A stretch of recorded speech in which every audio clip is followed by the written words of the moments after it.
All right, so we've got a stack of articles here all about Davante Adams. We do.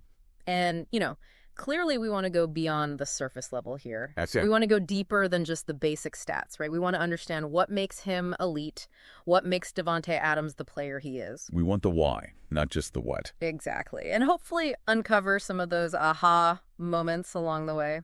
Expert speaker, you ready to dive in? Let's do it. Okay, so he's originally from Redwood City, ends up in the NFL. On the surface, it sounds like a pretty standard path for a top-tier athlete. But it's deceptively standard. It is. There's something more there. Something about his high school days really struck me. It's that combination that really makes you think. It is. Dominating in high school, which he did, no question. Oh, yeah. But then the lack of major college offers, that's the thing that's unusual. You'd think those two things would go hand in hand. You would. So what's going on there? Was he overlooked, or...? I think it speaks to this idea of potential being spotted, not just assumed. Yeah. Fresno State, it wasn't a fluke. It wasn't a fallback. Yeah. It was a proving ground. Interesting. So it wasn't just, oh, he's a big fish in a small pond, let's see if he can swim. It was scouts saw something specific. Exactly. They saw something. Even back then. Even back then. And I think that's important. One of the articles mentioned that he was a multi-sport athlete. Right. He played a little cornerback too, right? He did. And not just a little. He was good. Yeah. And I think those experiences, playing different positions, different sports all together, it lays a foundation that you just can't replicate. That athleticism, yeah. It's about understanding how your body moves in space, how to anticipate, how to react. Mm-hmm. It all plays a part. So Fresno State becomes this launching pad.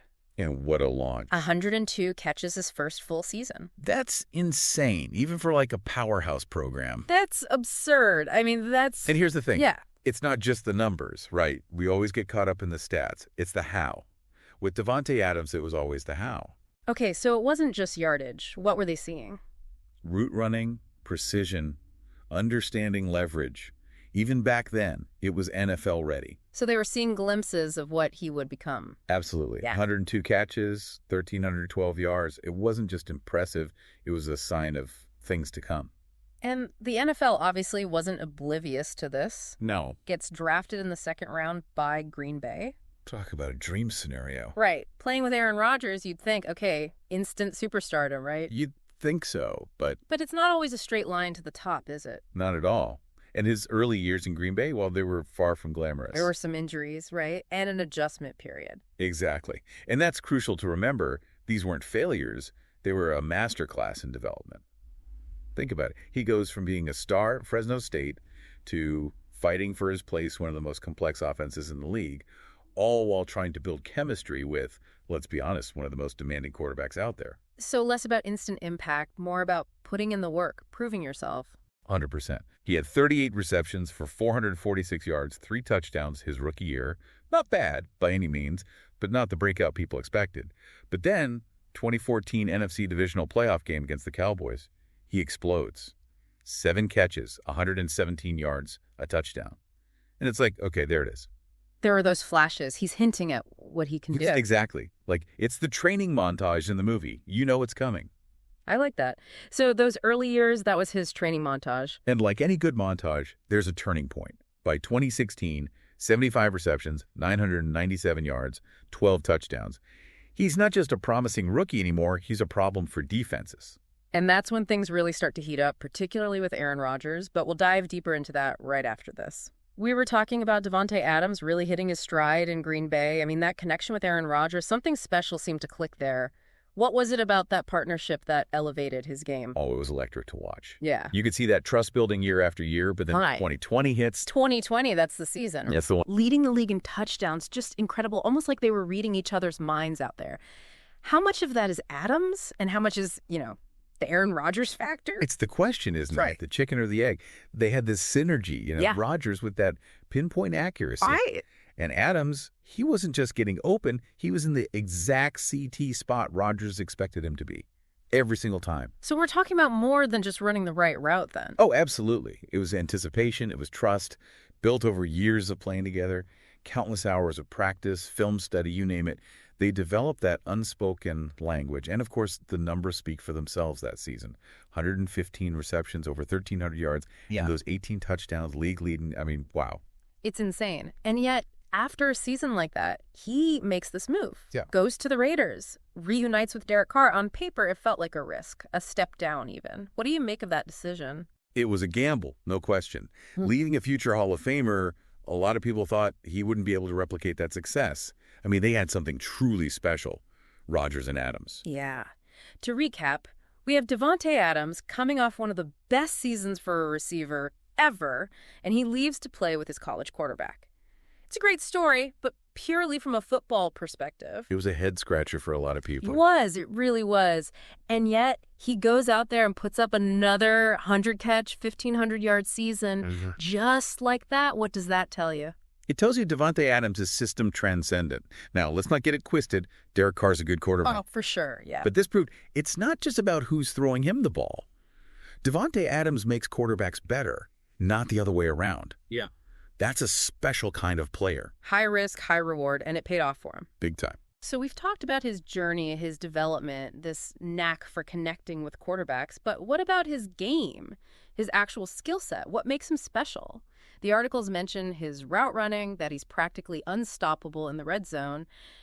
If you had to pick one thing, what should young receivers study about Davante Adams? One thing. Oh, man, that's tough. He's the total package. You know, the speed, the hands, the agility, it's all there. But it goes beyond the physical, too. His work ethic, his intelligence, the way he studies the game. He's a true student of the game, and you can't teach that. Sounds like he's got it all. Natural talent, but the dedication to match it. Exactly. But if I had to pick one thing, I'd say it's his adaptability. We saw it in Green Bay. We're seeing it now in Las Vegas. Different teams, different systems, different quarterbacks, and he thrives in all of them. That's what makes him truly elite. And it's that adaptability, that constant evolution that really makes his career so fascinating to follow. We've gone beyond the highlights, beyond just the stats. We really have. To uncover the story of how Davante Adams became one, if not the most dominant receiver in the NFL today. He's earned that conversation, that's for sure. He has. But it does make you wonder, what's next for him? Can he keep this up? Is Davante Adams on track to be one of those all-time greats? You know, mentioned in the same breath as like a Jerry Rice or Randy Moss. It's the question, right? He's already cemented himself as one of the best of this generation, no doubt. Oh, yeah. But to be considered among the legends, the ones who redefine a position, it takes more than a few amazing seasons. You need that sustained dominance. You need to be great for a long, long time. And that's not easy in a league as tough as the NFL. We've seen it time and time again. Guys reach that peak, and then the injuries pile up or Father Time catches up with them. It's true. And it's not just about staying healthy either. The NFL's constantly changing. New talent comes in every year. Defenses adapt. Offenses evolve. To stay on top year after year, you need more than just physical ability. So what are we looking for then? In this next chapter of Davante Adams' career, what would really solidify him as that all-time great? Well, he's got to keep putting up numbers, of course. More 1,000-yard seasons. More of those highlight reel plays. Right. But it might go beyond individual achievements at this point. Can he elevate the Raiders? Turn them into a real contender? Can he be a leader, a mentor to the younger guys coming up? So it becomes about more than just his own stats. It's about leaving a mark on the league, shaping the future of the game. Right. And when you think about those all-time greats, the Rices, the Mosses, they didn't just put up numbers. They changed the way the game was played. They inspired a whole generation of players. It all comes back to that potential we talked about. The scouts saw it in him back in high school. That spark, that suggestion that he could be something truly special. What will it take for him to fulfill that potential, not just for his own career, but for his legacy in the NFL? How does Davante Adams go from being a great receiver to being a legend? I don't know, but I can't wait to find out. And honestly, that's what makes him so compelling, right? It's not just what he's done, it's what he still might do. He's a student of the game, always evolving, always trying to be better. It's been a pleasure breaking it all down with you. Absolutely. For those of you listening, keep your eyes on Davante Adams. His story is far from over. Until next time, this has been The Deep Dive. Today is your lucky day. Today is the day that our $3 website works for you, paying you directly to your PayPal daily. Imagine $3 ongoing continuous payments to your PayPal account. Imagine falling asleep and waking up to $300 in your PayPal account. How would this make you feel? How could this help you? What bills could you pay? What kind of fun could you have? What does that retirement look like now? All for a one-time payment of $3. This website is DFY done for you, fully built and completely hosted, and never stops collecting payments for you. You have spent $3 on coffee on a regular, but that coffee won't help you create multiple streams of income. Click the link below.